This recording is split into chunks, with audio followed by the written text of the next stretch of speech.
Ah, may interview pa? Oo, syempre. Aalayin natin, titignan natin kung alayin yung sinasabi niya ni sir. Natatawa na ako. Titignan na ba? Babasahin ko lang Nagkakilala kami dun sa, dati naming work. Actually, ako yung naunang na-hire. Tapos sila, kakatapos lang nung internship. Sakto, at the same time, hiring yung company. Subok silang mag-apply. Pinag-test kasi kaming magkakaklase na i-absorb. Ako yung pinagawa nung basic questionnaire para sa job application. Tapos, sabi ng boss namin na ibigay niya sa amin. So, doon kami nagkausap sa messenger, kung di ako nagkakamali, na ang tawag ko pa sa kanya noon, Sir Alvin. Actually, sinend ko sa kanya yung job questionnaire. Kumbaga, pati sagot binigay. Hindi, pero may mga hint siya. So, para hindi kami masyado mahirapan, ganyan. Doon kami nagkakilala.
Siya'y kay God at sa lahat ng taong saksi sa ating pagkakaisang dibdib ngayong araw.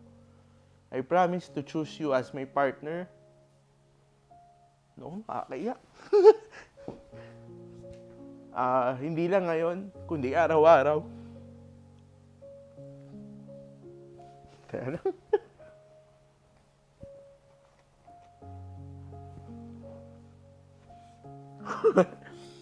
I promise to move forward as equals, reflecting daily with gratitude on all the things, of all the things na ginawa mo sa aking buhay. I gratefully choose and accept you for who you are today and always. I commit to making our marriage a journey of growth and discovery as we support one another in loving partnership. I love you. Thought I'd seen it all till I saw you. London in the fall and Paris too. And I've climbed hills to castles in the snow. But you, I can't let go.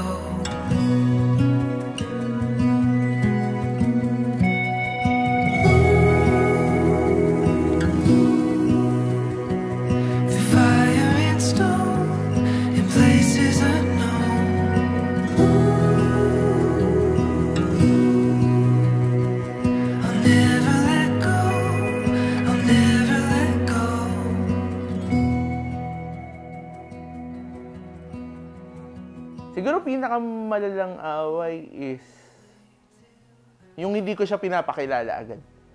Kumbaga, hindi nila pinapakilala pa hanggat hindi sila sure. Kumbaga, kung sino yung papakasalan ko, yun yung papakilala. Siyempre kami mga babae, gusto namin yung napapakilala kami nung boyfriend namin sa family nila, na-introduce, nakakasama sa mga bonding. Kasi si Alvin, ganun yung pinafeel ko sa kanya sa side ko eh. Kumbaga nangako ako sa sarili ko na hindi ako magsasettle hanggat wala kaming sariling bahay. Kumbaga dapat may achievement kami bago kami pumunta dun sa next stage.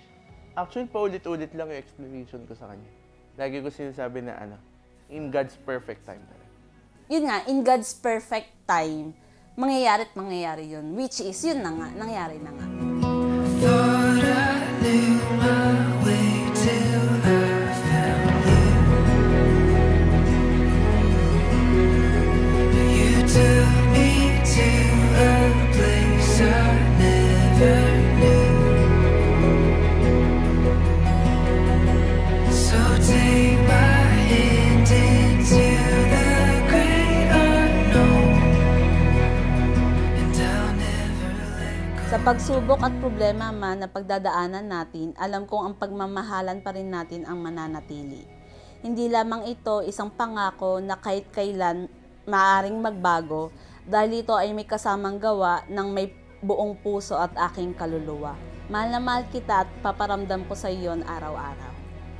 Thought I'd seen it all till I saw you. London in the fall and Paris too.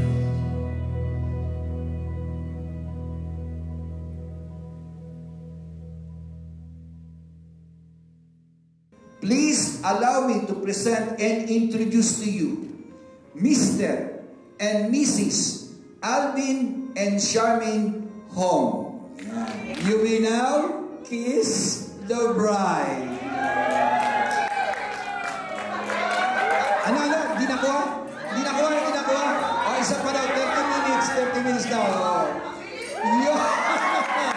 Sino ba una nagkagusto? Kasi sa kwento ni Alvin, Ang kamal ng mukha niya, siya. Sa tabernacle po, yung pong holy place, napapagitan po ng belo. Ngayon, magkakaroon na siya ng access sa holy place. Ayan. Yan. Sweet pala ni ma'am. Hindi ko in-expect. Record na po natin. Sige, record na natin ha. Ay, hindi ba na-record yun? Okay na record. Akala ko hindi ba na-record?